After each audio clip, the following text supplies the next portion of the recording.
प्राप्तं दुःखोऽमनन्तकं तत्पदं ज्ञापितं येन तस्मै सद्गुरुवे नमः।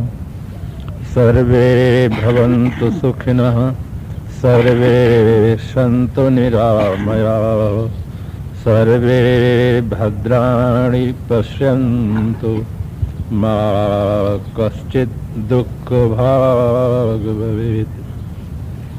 विरत विवेक संपन्न परम श्रद्धेय श्री साहिब जी, मुद मंगल में संत समाज, धर्मानुरागी बंधुओं, श्रद्धा मूर्ति देवियों, माताओं, वीतराग पारक्षनिष्ठ परम श्रद्धेय सदगुरु श्री विशाल देव जी का मौलिक ग्रंथ भवयान है, जिसका आज प्रसंग है सदगुरु दर्शन से क्या लाभ होता है। सो गुरु गुरु गुरुवर दर्श दियो, देह मान को मार हटायो, मन से छीन लियो, इंद्रिन विषय को कलमल टारो, निर्मल जीव कियो, सो गुरु गुरु गुरुवर दर्श दियो। आज के शुभ वेला में आज से अधिक मास प्रारंभ हुआ है। भक्ति भावना के संस्कार लोगों में अधिक है। अपने अपने आराध्य देव के बड़े ही श्रद्धा और भाव से लोग दर्शन करते हैं, पूजन करते हैं, अपने मन को निर्मल बनाते हैं, उनसे कल्याण की याचना करते हैं। वर्तमान प्रसंग है कि सद्गुरु आकर दर्शन दिए। प्रत्यक्ष इष्ट संत और गुरु ही हैं। लोग अपने श्रद्धा से जो भूतकाल में महापुरुष हुए उनकी मूर्ति बनाकर श्रद्धा सुमन समर्पित करते हैं। वो भी एक भक्ति का एक प्रारंभिक रूप है। कुछ श्रद्धालुगण अलग मन से अलग एक इष्ट मान लेते हैं कि सारे संसार को जिसने बनाया है हम उसकी आराधना करें, उसकी उपासना करें तो हम संसार सागर से पार हो सकते हैं।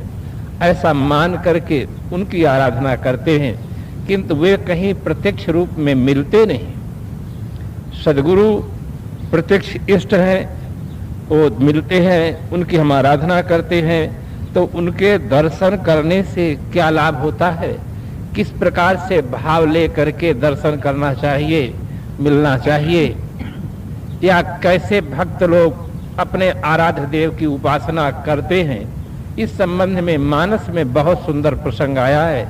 जिस समय महाराज श्री राम के यहाँ उनके गुरुदेव वशिष्ठ जी जाते हैं, वे किस प्रकार से उपासना करते हैं। गुरु आगमन सुना रघुनाथा, द्वार आय नायो पद माथा, सादर अर्घ दे घर आने, सोरह भांत पूज सन्माने, गहे चरण सिय सहित बहोरी, बोले राम कमल कर जोरी, प्रभुता तज प्रभु कीन सनेहु, भयो पुनीत आज मम गेहू, आयस होय सु करो गोसाई, सेवक लहाय स्वाम सेवकाई। बहुत ही सुंदर भाव चित्रण हुआ है।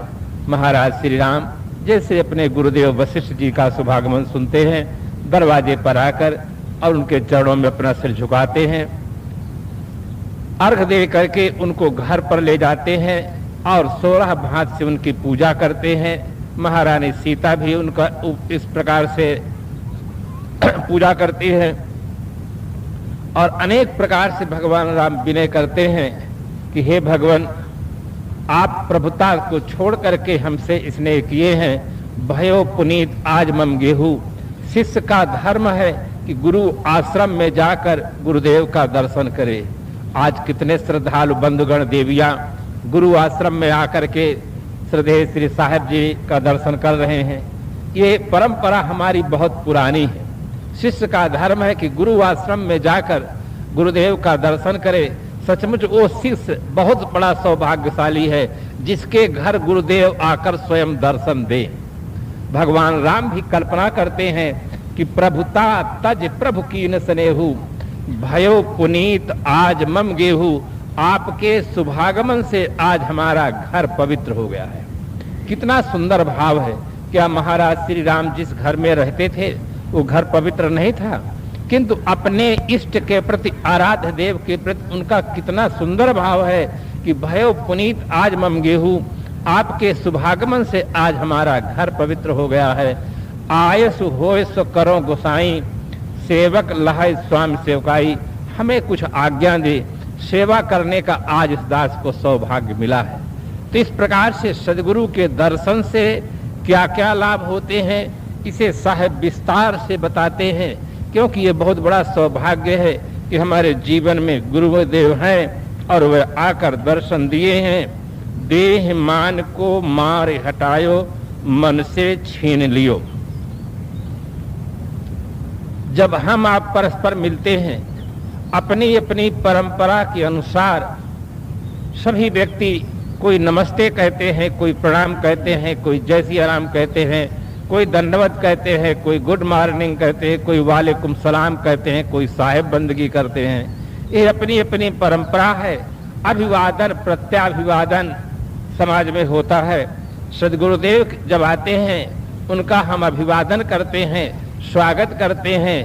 तत्पश्चात वो हमें बोध देते हैं। जैसे हमें बोध देते हैं तो पहले क्या करते हैं? देह मान को मार हटायो।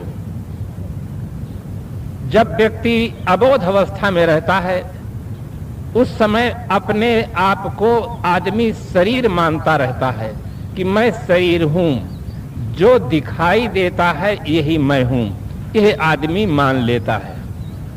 शरीर दिखाई देता है, शरीर को अपना स्वरूप मान लेता है। यह रूप है। रूप और स्वरूप में परिवर्तन बहुत बड़ा अंतर होता है। रूप बदलता रहता है और स्वरूप एकरस रहता है। बाल अवस्था में जो रूप रहता है वो देखो युवा अवस्था में कहाँ रह जाता है, और युवा अवस्था में जो रूप रहता है, जो सुंदरता, जो कांति रहती है, वो वृद्ध अवस्था में कहाँ रह जाती है। रूप निरंतर बदलता रहता है किंतु स्वरूप एकरस रहता है। अबोध अवस्था में व्यक्ति अपने रूप को ही स्वरूप मान लेता है और उसमें फिर अहम आ जाता है, और देह को अपना मान करके अहम जब आ जाता है तो आदमी की प्रवृत्ति संसार की ओर हो जाती है। इसीलिए जो व्यक्ति अपने आप को शरीर मानता है वो अपने जीवन का लक्ष्य मान लेता है। ईट ड्रिंक एंड बी मेरी, खाओ पियो मौज उड़ाओ, मन को मत कल्पाओ। आधुनिक युग में ये सिद्धांत बहुत ज्यादा फला और फूला, और उसी का परिणाम ये निकला है कि मानव जगत में समस्याओं का अंबार लगा हुआ है। इस विचारधारा को हम भौतिक विचारधारा कहते हैं। इस विचारधारा वाला व्यक्ति असंयमित जीवन जीता है, स्वच्छंद जीवन जीता है, और उसका परिणाम होता है जीवन समस्याओं से भर जाता है। उदाहरण के रूप में लें, एक रेलवे कर्मचारी थे, टिकट बाबू थे, भौतिकवादी थे। जो भौतिकवादी व्यक्ति होता है वो उसका संबंध संतों से नहीं रहता है, क्योंकि संतों को तो वो अनावश्यक समझते हैं। ये समाज पर लदे हुए हैं, कुछ नहीं कमाते हैं और 3 बार खाते हैं। कमाना कुछ नहीं और खाना 3 बार। इस प्रकार से संतों के प्रति उनकी अच्छी भावना नहीं थी। मैं एक कॉलेज में गया बोलने के लिए, वहां के बच्चों ने कहा कि महाराज जो साधु तो कुछ नहीं करते, बैठे बैठे खाते। मैंने कहा आपकी बात बहुत सही है, क्योंकि खड़े खड़े जानवर खाते हैं। जानवर होते हैं वो खड़े खड़े खाते हैं, जो बीमार होते हैं वो पड़े पड़े खाते हैं। साधु आदमी हैं, स्वस्थ हैं, इसलिए बैठ कर खाते हैं। आपने बिल्कुल सही कहा है कि साधु बैठे बैठे खाते हैं। कह रही हमारे कहने का तात्पर्य कुछ दूसरा है। हम तुम्हारे कहने का तात्पर्य समझते हैं कि कुछ नहीं करते और खाते हैं। जो आदमी कुछ नहीं करता वो खाएगा कैसे, आप सोचिए। करने में अंतर है। संसार में अरबों आदमी है, कोई कृषि विभाग में काम कर रहा है, कोई व्यापार जगत में काम कर रहा है, कोई कर्मचारी जगत में काम कर रहा है, कोई राजनीतिक क्षेत्र में काम कर रहा है, कोई परमार्थ के विभाग में काम कर रहा है। एक ही आदमी सभी विभाग में काम नहीं कर सकता है। सब आदमी के कार्य करने का ढंग अलग अलग है, उसके विभाग अलग अलग है। साधु भी परमार्थ धर्म का जो विभाग है उसमें वे काम करते हैं और बहुत बड़ा काम करते हैं। एक आदमी है वो चोरी करता है, पुलिस कर्मचारी उसको पकड़ लेते हैं, न्यायाधीश महोदय उसको दंड सुना देते हैं, राजनैतिक नेता लोग संविधान बना देते हैं, किंतु किसी में क्षमता नहीं है कि उस आदमी को चोरी से छुड़ा सके। आदमी जेल में बंद रहता है और जैसे जेल से छूटता है फिर वही करता है, फिर पुलिस को पकड़ना पड़ता है, फिर न्यायाधीश को दंड सुनाना पड़ता है, फिर से संविधान में संशोधन करना पड़ता है, कड़े कानून बनाना पड़ता है। किंतु जिस खराबी के कारण से आदमी चोरी करता है उस खराबी को न संविधान मिटा सकता है और न प्रशासक उसको उससे छुटा सकते हैं। अगर ये क्षमता किसी में है तो वो संतों में होती है। जब जो व्यक्ति संत दरबार में आता है, गुरु दरबार में आता है और भक्ति करता है, ज्ञान प्राप्त हो जाता है, उसका मानस जगत बदल जाता है, तो उसके जीवन की दिशा बदल जाती है। और जब दिशा बदल जाती है तो दशा अपने आप बदल जाती है, तब व्यक्ति के जीवन में परिवर्तन होता है। तो इस प्रकार से वास्तविक परिवर्तन के लिए हमें संतों की आवश्यकता है, संत विचारधारा की आवश्यकता है। किंतु बाबूजी भौतिक विचारधारा के थे, इसलिए संतों से उनका कोई संबंध नहीं था। रात दिन संसार की ओर प्रवृत्ति थी, कमाओ खाओ यही उनका लक्ष्य था। बाबूजी की शादी हुई, शादी के कुछ ही वर्षों के पश्चात बाबूजी का घर बच्चों से भर जाता है। विचित्रो एवं संसार, यह संसार बहुत विचित्र है। कभी कभी देखा जाता है कि आदमी के पास लाखों और करोड़ों की संपदा होती है, किंतु कुल में दीपक जलाने वाला कोई नहीं होता।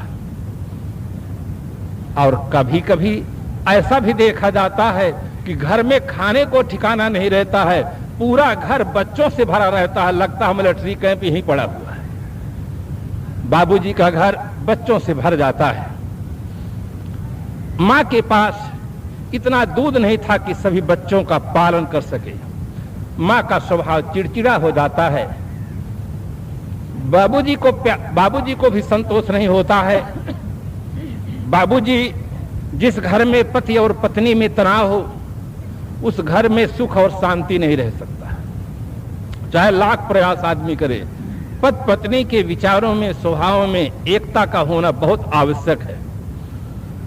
बाबूजी के पत्नी के और बाबूजी के विचारों में अब तालमेल नहीं रहा। पत्नी अपने को संभाले कि बच्चों को संभाले कि बाबूजी को संभाले कि बाबूजी के आए हुए मित्रों को संभाले, किसको किसको संभाले, उसके स्वभाव में चिड़चिड़ापन हो जाता है। बाबूजी को ऐसा लगा कि हमने बहुत बड़ी भूल की। अपने मित्रों से विचार विमर्श करते हैं कि अब हमें क्या करना चाहिए। मित्र सही सलाह देते हैं कि आपने बहुत बड़ी भूल की है और उसी का ये परिणाम है। आदमी जब अपने जीवन में दुख पाता है, कोई समस्या पाता है और ठीक से सोचता है तो उसका मूल कारण उसके में ही पता लग जाता है। मूल कारण कहीं बाहर नहीं होता है, उसके जीने के तरीके में फर्क हो गया है, गलती हुई है, उसी का वो परिणाम होता है। बाबूजी को अपनी भूल अब महसूस हुई है। मित्रों से विचार विमर्श किया। मित्रों ने सही सलाह दी कि आप बच्चों के लिए एक बकरी पाले। गाय का दूध, बकरी का दूध और मां का दूध, ये बच्चे के लिए 3 का दूध उपयोगी होता है। आप गाय नहीं पाल सकते हैं क्योंकि कर्मचारी हैं, 1 क्वार्टर आपको मिला हुआ है, उसमें गाय के लिए बहुत बड़े स्थान चाहिए, उसके लिए श्रम चाहिए। और बकरी पाल लेंगे, किसी जगह उसको बांध देंगे, बकरी बाहर से चर करके आ जाएगी। बाबूजी को ये सलाह बहुत अच्छी लगी। बाबूजी एक बकरी लाए और बकरी में पर्याप्त मात्रा में दूध मिला और बच्चों को दूध मिलने लगा। माँ को राहत मिल गई। फिर पत्नी हंसने लगे, मुस्कुराने लगी। बाबूजी को ऐसा लगा कि हमारी उजड़ती हुई गृहस्थी फिर बस गई है। उनको बड़ा आश्वस्त हुए, बाबूजी शांत हुए। एक दिन की घटना घटी। बाबूजी टिकट बांट करके बाहर खड़े थे। मेलगाड़ी आ रही थी। रेलवे पटरी पर बकरी खड़ी हुई थी। बाबूजी सोचते हैं ये तो पशु है, इसे कुछ पता नहीं है, गाड़ी आ रही है, अभी इसको हटाया जा सकता है। बाबूजी जाते हैं, बकरी को हटा देते हैं, हटा करके उसे फिर अपना स्थान ग्रहण करते हैं। देखते हैं बकरी पुनः उसी स्थान पर पहुंच जाती है। बाबूजी फिर सोचते हैं अभी तो गाड़ी दूर है, इसे फिर हटाया जा सकता है। फिर हटाने जाते हैं और मेल ट्रेन थी, सनसनाती हुई मेल ट्रेन पहुंच जाती है। बाबूजी का और बकरी का दोनों का बड़े विचित्र ढंग से एक्सीडेंट हो जाता है। वहां के जो डॉक्टर थे आपस में विचार विमर्श करते हैं कि अब क्या किया जाए इनका। डॉक्टर लोग आपस में मीटिंग करके ये निर्णय लेते हैं कि जिसका जो अंग खराब हो गया है उसे ऑपरेशन करके अलग कर दे और दोनों को ज्वाइंट कर दे। बकरी का ऊपर का भाग खराब हो गया था, अब बाबूजी का नीचे का भाग खराब हो गया था। डॉक्टर लोग आपस में मीटिंग कर लिए कि जिनका जो भाग खराब हो गया है उसको हटा दे और बाकी को ज्वाइंट कर दे। बाबूजी का ऊपर का भाग बिल्कुल सुरक्षित है, बकरी का नीचे का भाग सुरक्षित है, और दोनों को ऑपरेशन करके ज्वाइंट कर दिए। 1 महीना के पश्चात बाबूजी को छुट्टी दे दिए। अब बाबूजी दोनों काम करने लगे, क्योंकि बाबूजी तो नीचे बकरी हैं तो सुबह शाम 1 किलो दूध भी देते हैं, और ऊपर उनका हाथ बिल्कुल सही है, दिमाग बिल्कुल सही है, तो टिकट भी बांटते हैं, झंडी भी दिखाते हैं। क्योंकि बाबूजी ऊपर से बिल्कुल सही है, दिमाग सही है, हाथ सही है, और नीचे तो बाबूजी अब रहे नहीं, नीचे तो बकरी हो गए हैं, तो बकरी तो नीचे अपन 1 किलो दूध भी देते सुबह शाम। आप सोचते होंगे क्या ऐसा संभव है? आज के वैज्ञानिक युग में क्या संभव नहीं बंधु। अब बाबूजी का दोनों काम एक साथ हो रहा है, किंतु आप बुद्धिजीवी आदमी हैं, आपके मन में प्रश्न उठता होगा कि ऐसा संभव नहीं है। किंतु आपको संशय सिखाया नहीं गया है, इसलिए आप संदेह नहीं करते हैं। अगर संशय सिखाया गया होता, संदेह सिखाया गया होता, धर्म के नाम पर बुद्धि का प्रयोग करना सिखाया गया होता, तो आज तक धार्मिक जगत में जो अंधविश्वास चला रहा है ये न रह जाता है। आप सत्य के प्रेमी बन जाते। अनेक प्रकार से आप देखते हैं, हजारों वर्ष पहले से इस प्रकार से अंधविश्वास चला आया है। हजारों वर्ष पहले जब ऐसा हो गया है कि गणेश जी को आप मूर्ति देखते हैं, गणेश जी बिल्कुल नीचे किस प्रकार से हैं और ऊपर हाथी का सूंड लगा हुआ है। जब हजारों साल पहले ऐसा हो सकता है कि गर्दन काट करके हाथी का सूंड फिट किया जा सकता है आदमी में, और गणेश जी जीवित रह सकते हैं, तो बाबूजी के साथ ऐसी घटना क्यों नहीं घट सकती है? अगर बाबूजी ऐसा नहीं हो सकते हैं कि नीचे से दूध दें और ऊपर से बाबूजी सही रहे, तो वो भी घटना नहीं हो सकती है। अगर ये गलत है तो वो भी गलत है, अगर ये सही है तो वो भी सही है। किंतु हजारों साल पहले से आदमी संदेह नहीं करा। हमारे देश के लोग बीए है, एमए है, एलटी किए हैं, डीलिट किए हैं, विज्ञान पढ़ रहे हैं, किंतु उनके जीवन में कोई वैज्ञानिक चिंतन नहीं है। अंधविश्वास ज्यों का त्यों जमा हुआ है। प्रकृति के जो शाश्वत नियम है, कारण कार्य की जो व्यवस्था है, उस पर गंभीर चिंतन नहीं किया गया है। इसलिए सदगुरु के दर्शन की बहुत बड़ी आवश्यकता है। सदगुरु जब हमें मिलते हैं तब हमें वस्तु स्थिति का बोध होता है कि शरीर भौतिक है, शरीर जड़ है। इस जड़ शरीर का अहम नहीं करना चाहिए। देह मान को मार हटायो। देह जो है निरा जड़ है। संसार में अनेक वस्तुएं ऐसी हैं जो बहुत ही सुंदर है। वो सुंदर वस्तुओं का संबंध जब शरीर से पड़ जाता है तो वे सुंदर वस्तुएं भी असुंदरता के रूप में बदल जाती है। कपड़ा कितना सुंदर होता है, किंतु शरीर का संबंध पाता है तो उसमें भी सोडा, साबुन, पाउडर की आवश्यकता पड़ जाती है। बहुत सुंदर आप पदार्थ लें, दूध लें, मेवा मिष्टान लें, कब तक सुंदर रहता है? जब तक वो बाहर रहता है सुंदर रहता है। शरीर का संबंध पा जाता है तो असुंदरता के रूप में बदल जाता है। जो शरीर इतना असुंदर है कि संसार की सारी सुंदर वस्तुओं को असुंदरता के रूप में बदल देता है, उस शरीर का अहंकार करना कोई समझदारी की बात नहीं। इसीलिए सदगुरु कबीर साहब ने कहा, चलहु का टेढ़ो टेढ़ो टेढ़ो। अरे भाई, तुम टेढ़े टेढ़े क्यों चल रहे हो? अहंकार करके क्यों चल रहे हो कि मैं बहुत बड़ा हूं, बहुत ऐसा हूं? कितने आदमी हैं सिर तान कर चलते हैं, राइफल तान कर चलते हैं और न मालूम क्या क्या तान करके चलते हैं। एक कवि ने बड़े सुंदर ढंग से चित्रण किया कि ताने सामियाने जे जरी के नमगीर ताने, ताने चौक चांदनी विचित्र छत्र ताने हैं, शेर सम सिर ताने सम शेर कर ताने, 300 नजर ताने मद सो मताने।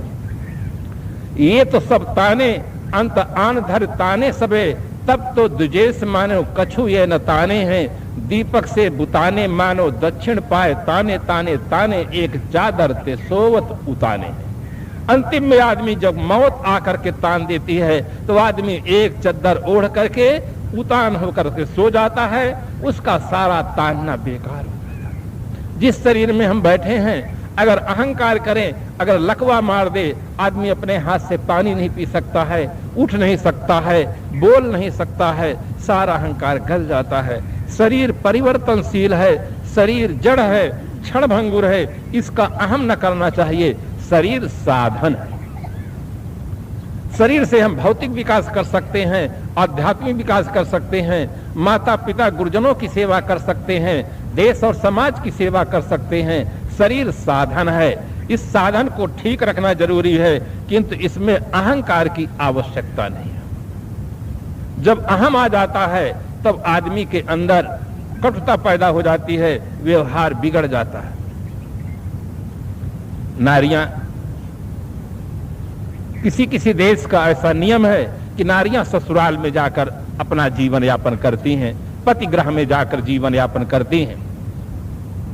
जब पति को पाने के लिए माता पिता भाई बहन सबको छोड़ देती हैं, इस खुशी में आकर के, इस हौसला में आकर के कि हमें जीवन साथी पति मिल रहा है, तो एक चीज उन्हें और छोड़ देना चाहिए।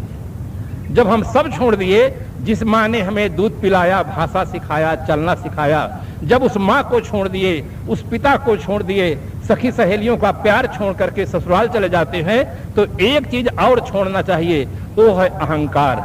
अगर अहंकार नहीं छोड़ेंगे तो पति से कभी तालमेल बैठेगा नहीं। और यही कारण है कि घर में कलह मचा रहता है, पत्नी के मन में अहम भावना रहती है, और पति का कर्तव्य है कि पत्नी की भावनाओं का आदर करना। ये पति का कर्तव्य है कि जो अपने माता पिता परिवार को छोड़ करके हमारे पास आया, उनकी भावनाओं का आदर करना और विचार विमर्श करके कोई कार्य करना, ये अपना कर्तव्य है। दोनों अपने अपने कर्तव्य का ठीक ढंग से जब पालन करते हैं तो गृह की व्यवस्था बहुत सुंदर होती है। तो देह मान को मार हटायो। जिस शरीर को हम अपना मान रहे थे कि यही मैं हूं, सदगुरु आकर दर्शन दिए और बताए कि तुम शरीर नहीं हो, तुम शरीर में रहने वाले आत्मा हो। जैसे मकान और मकान मालिक दो होता है, मकान अलग चीज है और मकान मालिक अलग चीज है। इसी प्रकार से शरीर अलग चीज है और शरीर में रहने वाला अलग चीज है। एक ड्राइवर था, अपनी मोटर खड़ी करके होटल की ओर बढ़ा। जैसे आगे बढ़ता है, रास्ते में एक व्यक्ति मिलता है और पूछता है, तुम कौन हो? उसने कहा, मैं मोटर हूं, मोटर। उसके उत्तर को सुन करके वो तो हंसता है, आसपास जो व्यक्ति थे वो भी सब हंस पड़ते हैं कि यह आदमी कुछ पिए हुए है, होश में नहीं है, क्योंकि स्वयं है ड्राइवर और अपने को बतला रहा है कि मैं मोटर हूं। सचमुच वो आदमी शराब पिए हुए था, और इतना छक्कर के शराब पिए हुए था कि उसे यह भी भान नहीं था कि मैं मोटर हूं कि ड्राइवर हूं, अपने को मोटर बतला रहा था। शराब अरबी भाषा का शब्द है। सर धन आब बराबर शराब। आब कहते हैं पानी को, सर कहते हैं शरारत को। ऐसा पानी जिसके पीने से शरारत पैदा हो, उस पानी का नाम शराब है। एक शायर ने लिखा, जो डूबे हैं गिलासों के पानी में, न उबरे वे जिंदगानी में, लाखों को मरते देखा है इस बंद बोतल के पानी में। लाखों आदमी का जीवन बर्बाद हो जाता है। लखनऊ के नवाबों का पतन हुआ, महाराज श्री कृष्ण जी के बच्चे बोतल पी पी करके आपस में लड़ करके कट करके खत्म हो। जो भी आदमी इस चक्कर में पड़ जाता है, उसका धन धर्म सब चौपट हो जाता है। तो इस प्रकार से आदमी वो स्वयं शराब पिए हुए था और इतना ज्यादा पिए था कि उसे ये भान नहीं रह गया था कि मैं मोटर हूं कि ड्राइवर हूं। इसी प्रकार से जो आदमी अब कुछ पिए हुए है, पांचों विषयों का नशा पिए हुए है, वही आदमी अपने आप को शरीर मानता है। वो भी पांचों विषयों का नशा पिए है। शब्द, स्पर्श, रूप, रस, गंध, ये 5 विषय हैं। 5 ज्ञानेंद्रियों के 5 विषय हैं। इन पांचों विषयों में जो व्यक्ति आसक्त रहता है वही आदमी अपने आप को शरीर मानता है। इसीलिए एक शायर ने लिखा कि देह को मैं मानना सबसे बड़ा यह पाप है, सब पाप इसके पुत्र हैं, सब पाप का ये बाप है। ये मूल है। यही आदमी भूल कर जाता है। शरीर हम नहीं हैं, हम शरीर में रहने वाले आत्मा हैं, चेतना है। ऐसा बोध प्रत्येक व्यक्ति को होना चाहिए। और ये बोध कहां से मिलता है? सो गुरु गुरु गुरुवर दर्श दियो। जब सदगुरु दर्शन देते हैं, उनसे बोध मिलता है, तो देह मान को मार हटायो। देह को जो मैं मानता था कि यही मेरा स्वरूप है, सदगुरु हमें परखाते हैं, बताते हैं, बोध देते हैं। तभी जीवन में क्रांति होती है, परिवर्तन होता है। मन से छीन लियो। जब मन संसार का चिंतन करता है तो आदमी का जीवन बंधन में पड़ जाता है, और मन जब आत्मचिंतन करता है तो उसका उद्धार होता है। संसार सागर से वह पार दशा में जाता है। तो सदगुरु जब मिलते हैं, बोध देते हैं, तो मन का जो देखने वाला है, मन का जो जानने वाला है, वह दृष्टा है, वो साक्षी है, वो ज्ञाता है, वो चेतन है, वो तुम है। बहुत सुंदर उपदेश महाराज श्री कृष्ण जी ने अर्जुन को दिया था। जिस समय पर उन्होंने अर्जुन से ये कहा कि तस्मात् मिन्द्रियाणि यादो नियम भरत शुभा पाप मानम प्रजहिहीनम ज्ञान विज्ञान नाशनम। हे अर्जुन, ज्ञान और विज्ञान के नाश करने वाले इस काम पापी को मारो। जब भगवान श्री कृष्ण जी इस प्रकार का उपदेश करते हैं, अर्जुन घबरा जाता है। ये तो साधु सन्यासियों जैसी शिक्षा मुझे देते हैं। मैं राजघराने में पला हुआ व्यक्ति हूं, मेरे पास ये क्षमता कहां, मेरे पास ये शक्ति कहां कि मैं इस काम पापी को मारूं। जो भी आदमी अपने जीवन को आजाद बनाना चाहता हो, उसके लिए एक ही काम है, अपने जीवन में पूर्णतः संयम का पालन करना। संयम जीवन को आजाद और महान बनाता है। देश में क्रांति होती है, देश आजाद हो जाता है, किंतु जीवन आजाद तब होता है जब हमारे जीवन में क्रांति होती है, मानसिक स्थिति निर्मल होती है, आदमी पवित्र जीवन यापन करने में जब समर्थ होता है, तब हमारा जीवन आजाद होता है। तो इस प्रकार से जब अर्जुन को ऐसा उपदेश देते हैं, अर्जुन कहता, भगवान ये मेरे बस की बाहर की बात है, मैं यह कार्य नहीं कर सकता हूं।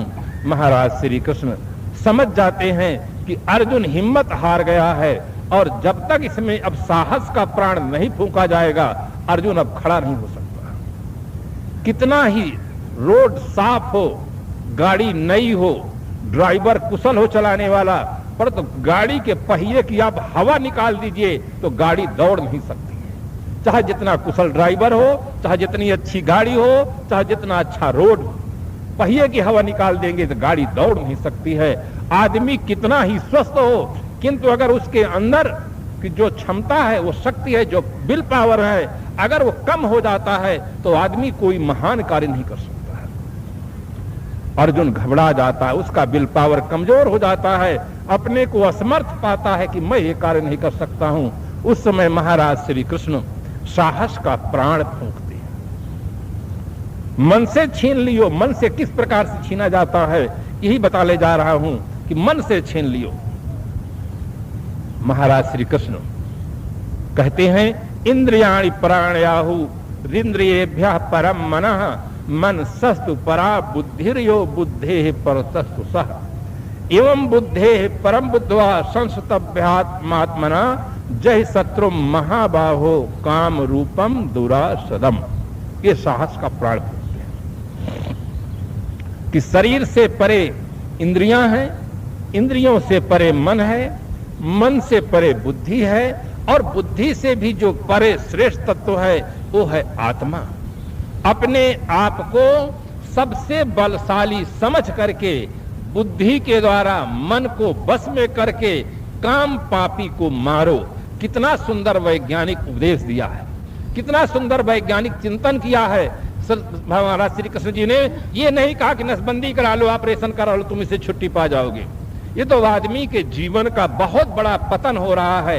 ये वैज्ञानिक उपकरणों से आदमी को असंयमी जीवन जीने की खुली छूट मिल गई है, भ्रष्टाचार की खुली छूट मिल गई है, नर नारियों का विशाल पतन हो रहा है। महाराज श्री कृष्ण के उपदेश की आज बहुत बड़ी आवश्यकता है कि हर आदमी के अंदर यह प्रेरणा मिलनी चाहिए कि यह क्षमता तुम्हारे अंदर है।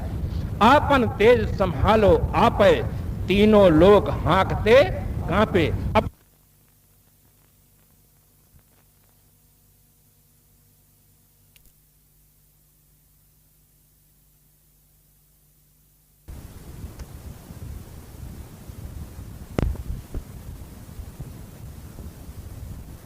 में सुख होने का भ्रम नहीं है। दुनिया में चाहे जो भी आदमी हो, उसे अपने शरीर में सुख होने का भ्रम नहीं है।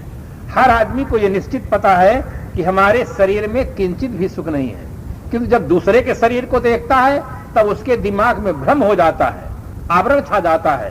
फिर उसको ऐसा लगता है कि इनके शरीर में सुख होगा। जब आदमी सुख होने के भ्रम में पड़ जाता है तब आदमी अगला कदम उठा लेता है, सुख प्राप्ति के लिए प्रयास करता है, फिर वो गृहस्थी के जाल में पड़ जाता है। तब वो कहता है कि महाराज हम ये धर्म जाल में पड़ गए हैं। वास्तविक जाल नहीं है। अगर आदमी को जड़ चेतन का बोध हो जाए तो हर आदमी इस जाल से छूट सकता है, प्रारंभिक अवस्था से भी छूट सकता है और वैसे भी छूट सकता है। इसलिए हर आदमी को इस मस्तिष्क में जो हमारे भ्रम है कि पंच विषयों में सुख है, इस भ्रम के लिए हमें सदगुरु की शरण में जाना होगा। वहां से जड़ चेतन का वस्तु स्थिति का यथार्थ बोध प्राप्त करना होगा। और जब तक बोध प्राप्त न होगा तब तक इस भ्रम से हम छूट नहीं सकते हैं। कभी न सोच लेना कि वृद्ध अवस्था आ जाएगी तो इस भ्रम से हम छूट जाएंगे, या बहुत बड़े पद पर हम पहुंच जाएंगे तो भ्रम से छूट जाएंगे। ऐसा कुछ होता नहीं है। ऐसा देखा जाता है कि 70-80 वर्ष से व्यक्ति और अधिक आयु प्राप्त कर लेता है, वृद्ध हो जाता है, जर्जर हो जाता है, तंबाकू हाथ से बना नहीं सकता है, दूसरा व्यक्ति देता है तो भी खाता है और थूकता है तो कपड़े में और जमीन में दोनों जगह जाता है। आदमी का शरीर काम नहीं देता है, किंतु आदत से आदमी लाचार रहता है। जब तक आदमी के मस्तिष्क में अंधेरा है, भ्रम है, तब तक आदमी इस भ्रम जाल से मुक्त नहीं हो सकता है। चाहे जितने बड़े पद पर पहुंच जाए, चाहे जितने बड़े ऐश्वर्य का स्वामी बन जाए, और चाहे जो अवस्था प्राप्त कर ले, जब भ्रम दिमाग से हट जाएगा तब आदमी ऐसा महान जीवन जीने का सौभाग्य प्राप्त होगा। एक शायर ने इसीलिए व्यंग किया, इस दौरे तरक्की के अंदाज निराले हैं, इस दौरे तरक्की के अंदाज निराले हैं, जहनों में अंधेरे हैं, सड़कों पे उजाले। सड़कों में तो उजाला है, जहां देखो तहां उजाला उजाला दिखाई देता है, किंतु हृदय में अंधेरा है। रोशनी कोर्ट और किलों में है, रोशनी फैक्ट्री और मिलों में है, रोशनी खूब महफिलों में है, पर अंधेरा दिलों में है। सब जगह जगमगाहट जगमगाहट है, किंतु आदमी के दिमाग के अंदर अंधेरा रहेगा तो आदमी इस भ्रम जाल से कभी भी छूट नहीं सकता है। वैज्ञानिक आविष्कार उसके जीवन को आजाद नहीं बना सकते हैं, उसका जीवन को निर्मल और महान नहीं बना सकते हैं। वैज्ञानिक आविष्कार हमें सुविधा पूर्वक जीवन जीने की प्रेरणा दे सकते हैं, बस इसके आगे नहीं कुछ कर सकते। इसीलिए जीवन में सद्गुरु की महती आवश्यकता है, जिससे हमें भ्रम जाल से हम छूटे। दूसरा जाल है संशय जाल। सुन सुन करके संशय हो जाता है। संशय कहते हैं संदेह। प्राचीन परंपरा से हम सुन लिए हैं कि कोई काम विशेष में जाना हो, मुकदमे में तारीख में जाना हो, अगर कोई विधवा स्त्री मिल जाए और खाली घड़ा लिए हो तो समझ लेते कि हमारा काम सब बिगड़ जाएगा। सुन लिए, और सुन करके अगर संजोग से वैसी विधवा स्त्री मिल जाती है तो आपके दिमाग में वो संस्कार काम करने लग जाता है। आप वकील हैं, डॉक्टर हैं, नेता हैं, सेठ हैं, प्रोफेसर हैं, किंतु बचपन में जो सुना गया है वो संस्कार आपके भीतर बैठा हुआ है। आपको अच्छा नहीं लगता कि आप घर से बाहर निकलने वाले हों और कोई विधवा स्त्री आपके सामने खड़ी हो जाए। अगर ऐसा पुरुष आ जाए जिसके पास पत्नी ना हो तो आपके मन में संस्कार ऐसा नहीं बनेगा, क्योंकि उसके लिए प्रचार नहीं किया गया है। अगर उसको भी प्रचार कर दिया जाता तो भी संस्कार सामने आ जाता है। एक के पास पति नहीं है, एक के पास पत्नी नहीं है, तो इस प्रकार से अगर आप सगुन मानते हैं दोनों के लिए क्यों नहीं मानते हैं? किंतु नहीं, हमने महिलाओं के ऊपर ज्यादा भार दिया। वास्तव में मैं जिन जिन प्रांतों में गया हूं, जहां जहां गया हूं, यहां भी देखा हूं कि माताओं में श्रद्धा ज्यादा होती है, भावना ज्यादा होती है, और इनकी श्रद्धा का लोगों ने दुरुपयोग ज्यादा किया है। सारा उपदेश इनके लिए दे दिया है, अपने लिए कुछ नहीं रखा। यहां तक कह दिया है कि स्त्रियां, जो स्त्री पूर्व जन्म में परपति से प्रेम करती है वो इस जन्म में भरी जवानी में विधवा हो जाती है, ऐसा लिख दिया ग्रंथों में। अगर ये हमारी देवियां बहनें शिक्षित हों, सदगुरु के दरबार में आए, सुने समझें, तो ये भी कथाकारों से प्रश्न कर सकती, इनके पास बौद्धिक क्षमता जागृत हो जाए तो ये प्रश्न उठा सकती हैं कि महिलाएं, जो महिला पूर्व जन्म में परपति से प्रेम करती है तो इस जन्म में भरी जवानी में विधवा हो जाती है, तो पुरुष कौन सा पुण्य करता है कि इस जन्म में भरी जवानी में विधुर हो जाता है? उसका कारण क्या है? नारी के विधवा होने का कारण तो आपने बता दिया कि पूर्व जन्म में परपति से प्रेम किया है। अगर पुरुष के जीवन में ऐसी घटना घट जाती है कि उसकी पत्नी मर जाती है तो वो कौन सा कर्म किया है? तो कोई ग्रंथकार उत्तर नहीं दे सकते हैं कि जो पुरुष पूर्व जन्म में परपत्नी से प्रेम करता है वो भरी जवानी में उसकी पत्नी समाप्त, ऐसा नहीं लिख सकते, क्योंकि पुरुष उसकी लंबी खबर लेंगे कथाकार की। इसलिए महिलाओं के ऊपर सारा हम दोषारोपण करते हैं। बहुत बड़ा नारी जात के साथ अन्याय हुआ है। हमारे पूर्व जन्म की आप बात कैसे जानते हैं? आप अपने लिए तो कुछ नहीं जानते, हमारे लिए कैसे जान लेते हैं? तो इस प्रकार से श्रद्धा का दुरुपयोग हुआ है। अगर कोई बच्चा, नारी जो विधवा नारी है उसी प्रकार से आदरणीय है जैसे एक विरक्त संत को हम देखते हैं तो हमारे मन में एक सुंदर भाव जग जाता है कि यही सन हट करी हो पहचानी, साधुते होए न कारज हानि। हमारे मन में एक भाव जगता है जब हम कोई विशेष कार्य करते हैं, कोई उत्सव मनाते हैं, कोई संत आ जाते हैं, कोई गुरुजन आ जाते हैं, तो हमारे मन में हौसला बढ़ जाता है, उत्साह बढ़ जाता है कि बहुत बड़ी गुरुदेव की कृपा हुई, अच्छे मौके पर आप दर्शन दिए। इसी प्रकार से विधवा नारी आदर करने की योग्य है, क्योंकि उसका जीवन त्याग में है, तप में है, संयम में है। जैसे संत गुरुजनों का जीवन संयम में होता है, पवित्र होता है, तो उनको दर्शन से हमारे मन में प्रसन्नता होती है। इसी प्रकार से विधवा नारी का जीवन पवित्र होता है, तप में होता है। देख करके आदमी के मन में प्रसन्नता होनी चाहिए। मैंने जो नारी नाम की पुस्तक लिखा तो मुझे एक शीर्षक ही पूरा लिखा हूं, विधवा नारी। किस प्रकार से उनकी दृष्टि लोगों की दृष्टि है और वास्तविकता क्या है। इसलिए वैचारिक क्रांति की आज के युग में बहुत बड़ी आवश्यकता है। ये देवियां सत्संग में आए, गुरुजनों से वो बोध प्राप्त करें, वो क्षमता अर्जित करें, जिससे उनकी दृष्टि में, वृत्ति में, प्रवृत्ति में परिवर्तन, वास्तविकता को हम समझ सकें। जब कोई आदमी किसी काम विशेष के लिए चलता है, अगर कोई व्यक्ति सामने आकर छींक दे तो लोगों के मन में संदेह होने लग जाता है कि आज तो हमारा मुकदमा सब बिगड़ जाएगा, आज हम परीक्षा में जाएंगे तो फेल हो जाएंगे, क्योंकि सामने पर छींक दिया है। ये संशय बन जाता है, क्योंकि उसकी हमें परख नहीं है, वास्तविक बोध नहीं है। अरे भाई, छींक दिया है तो छींकने से आपको काम कैसे बिगड़ जाएगा? हाँ, अगर मुर्दा छींक दे तो गड़बड़ हो सकता है, अगर मुर्दा छींक दे तो कुछ अपशगुन हो सकता है। और जिंदा की छींक तो कभी अशुभ होती ही नहीं है, जिंदा की छींक तो सदैव शुभ होती है। अब आपको पक्का निश्चय कि मुर्दा कभी छींक नहीं सकता है, क्योंकि छींकने वाला है ही नहीं है, वो छींकेगा कैसे? और जिंदा की कभी अशुभ नहीं होती है। तो जब हम सदगुरु के दरबार में जाते हैं तो हमें साहस हो जाता है। कई वर्ष हो गए, गांधीधाम में कार्यक्रम था, वहां शिक्षित वर्ग के लोग ज्यादा आते थे। डॉक्टर हैं, मास्टर हैं, प्रोफेसर हैं, शिक्षित वर्ग के लोग सत्संग में ज्यादा आते थे। उन्होंने कहा, साहब बात समझ में नहीं आती थी, किंतु हम लोग चुप रहते थे, मान लेते थे कि तर्क उठाएंगे तो लोग हमें नास्तिक कहेंगे। इस भय से हम प्रश्न नहीं करते थे। जो अवैज्ञानिक मान्यताएं हैं, प्रकृति के शाश्वत नियमों के विरुद्ध हैं, उन बातों पर संदेह तो होता था, किंतु कहने की हिम्मत नहीं पड़ती थी। जब आप साधु संत होकर के कह रहे हैं कि ये सब गलत है, तो अब हमें भी साहस हो गया है। अब हम भी कहेंगे कि ये गलत है। हमें भले लोग कुछ कहेंगे, चाहे नास्तिक कहें चाहे कुछ भी कहें, किंतु अब गलत को गलत कहने की ताकत हमें मिल गई है। सदगुरु कबीर साहब के व्यक्तित्व में में बहुत बड़ी देन है। ना को ना कहने की उनके पास ताकत थी। मैं सच्चे पथ का राही हूं, कह सकता दिन को रात नहीं, ईमान बेच दूं टुकड़ों में, यह मेरे बस की बात नहीं। ऐसा उनका विशाल ना को ना कहने की क्षमता थी। हमें और आपको भी साहस होना चाहिए, जो गलत है उनको गलत ही कहे। सदगुरु कबीर साहब ने कहा, हमरे कहलक नहीं पतियार, आप बूढ़े नर शरीरधार, अंधा कहे अंधा पतियार, जस विश्वा के लगन धराए, सो तो कहिए ऐसो बूझ खसम ठा डिगना ही सूझ।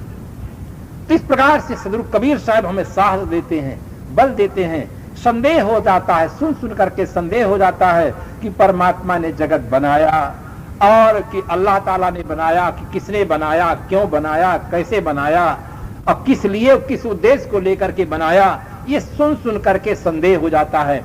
ये संशय का समाधान सदगुरु से मिलेगा। जब तक सदगुरु नहीं मिलेंगे इस संशय का समाधान नहीं मिल सकता है। एक कर्तावाद, जगत के कर्ता कोई मालिक है, परमात्मा है। एक बहुत बड़े गुरु जी थे, जगत की उत्पत्ति परमात्मा के द्वारा बता रहे थे, हम लोग सुन रहे थे। सुनने के पश्चात मैंने एक प्रश्न उठा लिया। मैंने कहा, महाराज जी एक बात समझ में नहीं आई है। उन्होंने कहा, कौन सी बात?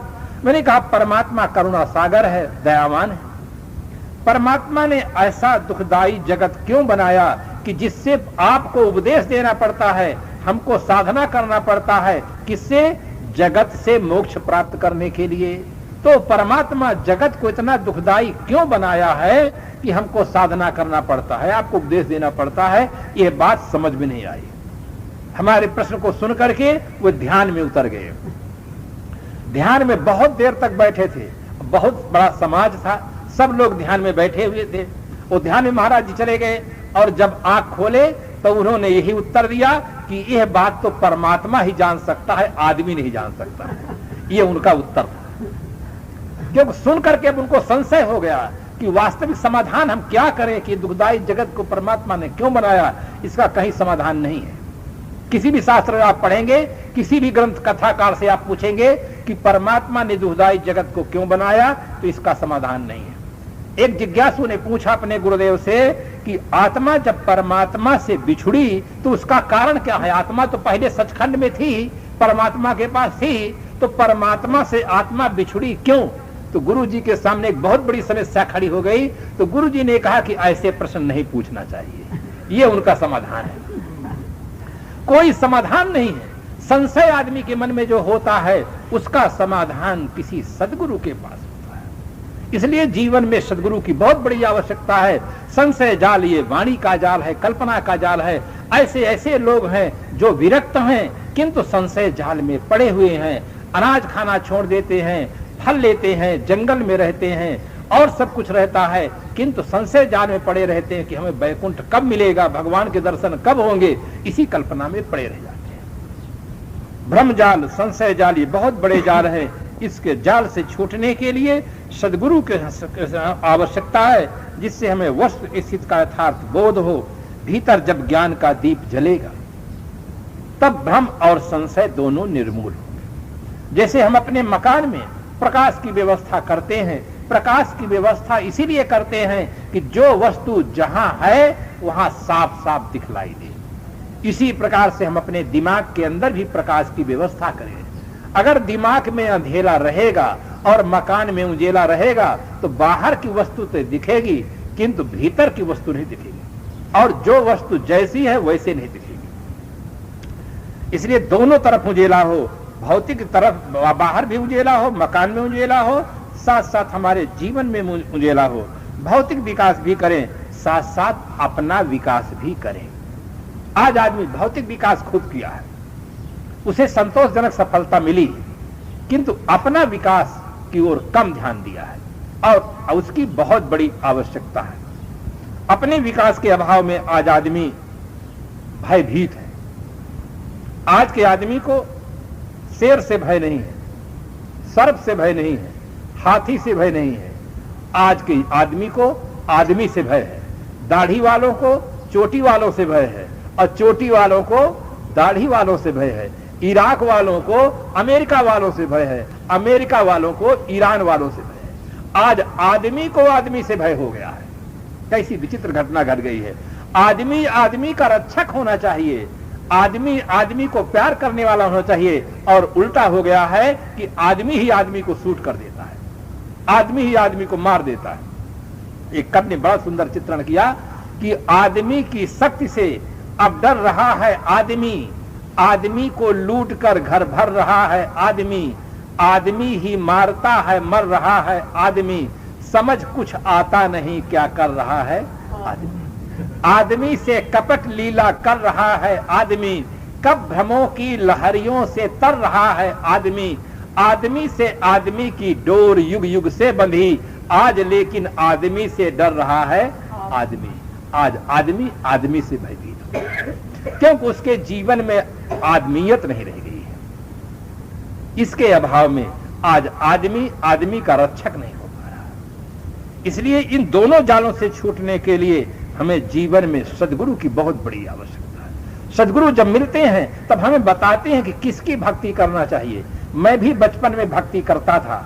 हमारे दरवाजे पर एक पीपल का पेड़ था, उसमें मैं पानी डालता था और उसकी जड़ों को मिंजता था और भी मूर्तियों की पूजा करता था, रामायण का पाठ करता था और हनुमान चालीसा का तो रास्ते में जब पढ़ने जाते थे तभी हनुमान चालीसा का पाठ कर जाते थे, क्योंकि उसमें पढ़ लिए थे जो सदबार पाठ करे जो ही छूटे बंद महासुख होई।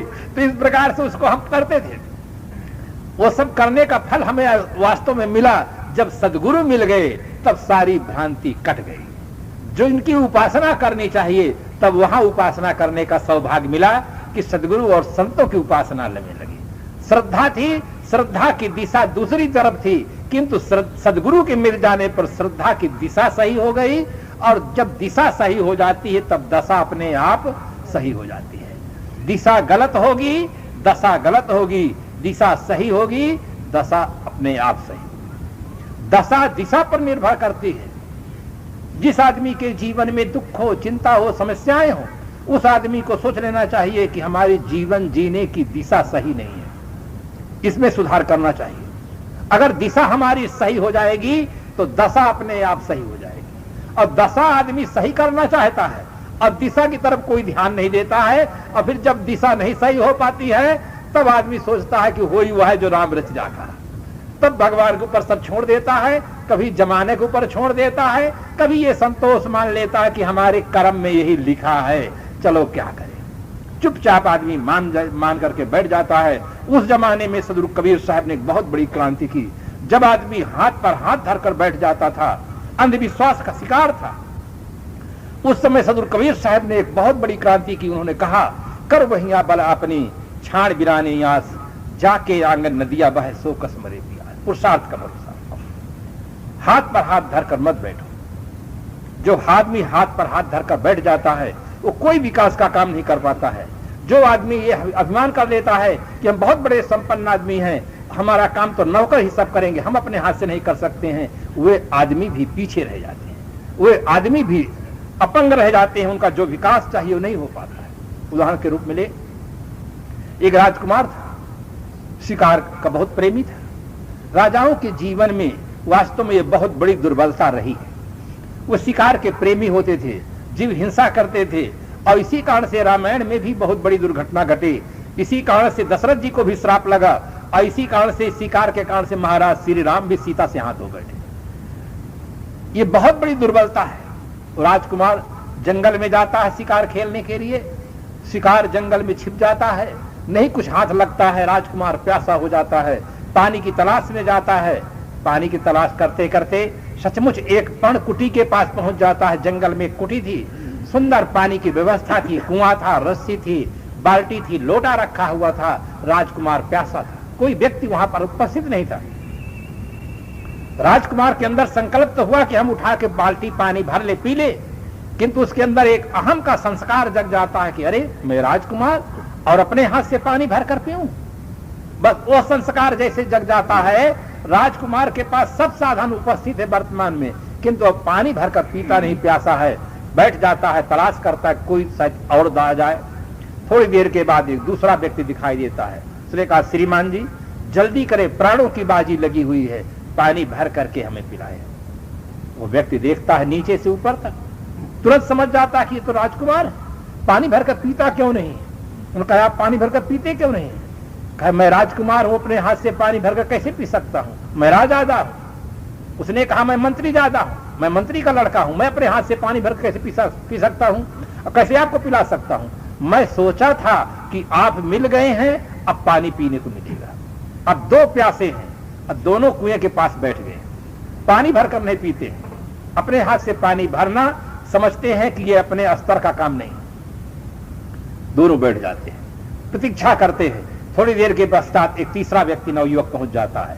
दोनों एक साथ कहते हैं श्रीमान जी जल्दी करें, प्राणों की बाजी लगी है, हमारे प्राण आपके हाथ में हैं, आप पानी भर के पिलाने की कृपा करें। वो भी व्यक्ति देखता है दोनों को नीचे से ऊपर तक, ये स्वस्थ हैं, आखिर पानी भरकर क्यों नहीं पी लेते हैं, इतना दीनहीन क्यों है? एक ने कहा मैं राजदादा हूं, अपने हाथ से पानी भरकर कैसे पी सकता हूं। दूसरे ने कहा मैं मंत्री ज्यादा हूं, मैं अपने हाथ से पानी भरकर कैसे पी सकता हूं। तीसरे ने कहा मैं भी बहुत प्यासा था और सोचा था कि आप दो मिल गए हैं, पानी पीने को मिलेगा। मैं अमीर ज्यादा हूं, मैं बहुत बड़े संपन्न घर का आदमी हूं, मैं अपने हाथ से पानी भरकर कैसे पी सकता हूं, आपको पानी कैसे पिला सकता हूं। अब तीन प्यासे बैठ जाते हैं, साधन सब उपस्थित है, अब तीनों कुएं के पास बैठे हैं, पानी भरकर नहीं पी रहे। थोड़ी देर के पश्चात चौथा व्यक्ति आता है, वो स्वस्थ आदमी है, हृष्ट पुष्ट है। तीनों देख करके कहते हैं श्रीमान जी जल्दी करें, प्राणों की बाजी लगी है, पानी पिलाने की कृपा करें। वो भी व्यक्ति प्रश्न उठा देता है तीनों को देख करके। तीनों अपना अपना उत्तर देते हैं कि मैं राजदादा हूं, अपने हाथ से पानी भरकर कैसे पी सकता हूं। दूसरे ने कहा मैं मंत्री ज्यादा हूं, अपने हाथ से पानी भरकर कैसे पी सकता हूं। तीसरे ने कहा मैं अमीर ज्यादा हूं, मैं अपने हाथ से पानी भरकर कैसे पी सकता हूं। चौथा ने कहा मैं हराम ज्यादा हूं, मैं किसी को पानी नहीं पिलाता हूं। पानी पिया और चल दिया। वो अपना पानी पी लेता है और चल देता है। उसने कहा मैं हराम ज्यादा हूं, मैं किसी को पानी नहीं पिलाता।